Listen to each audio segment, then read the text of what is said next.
Bonjour, alors dans ce nouveau tutoriel, nous allons apprendre comment refaire un joint silicone. Donc dans un premier temps, il va falloir déposer l'ancien joint silicone.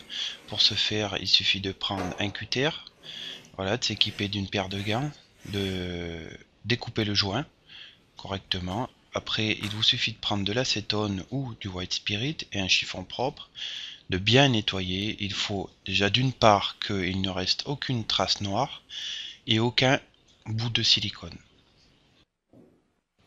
Cette étape est très importante car c'est ce qui va conditionner la bonne pose du joint silicone. L'étape suivante va consister à s'équiper du pistolet à silicone, d'une cartouche silicone et chose très importante, ne coupez surtout pas l'embout. Laissez-le tel quel d'origine.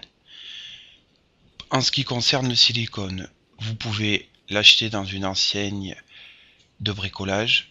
Le plus bas prix, pas besoin de mettre des sommes astronomiques comme j'ai vu entre 8 et 10 euros.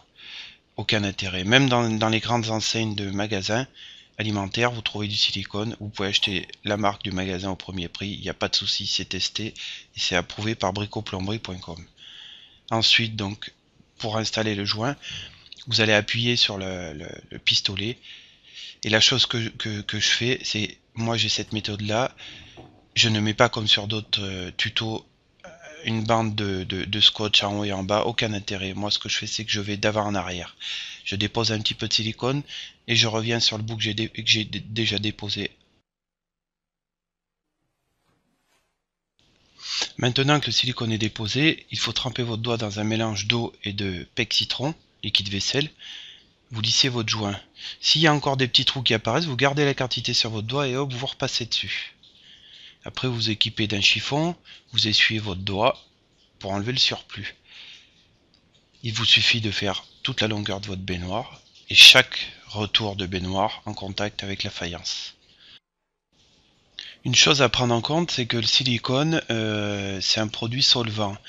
Donc quand il sèche, il peut perdre entre 20 et 30% en évaporation du fait qu'il sèche. Donc quelquefois quand c'est un gros joint épais, il faut rajouter un petit peu de silicone le lendemain. Mon conseil, c'est de laisser sécher 24 heures sans prendre de douche, sans avoir aucune humidité, aucune goutte d'eau dessus. Et là après vous avez un joint silicone parfaitement lisse.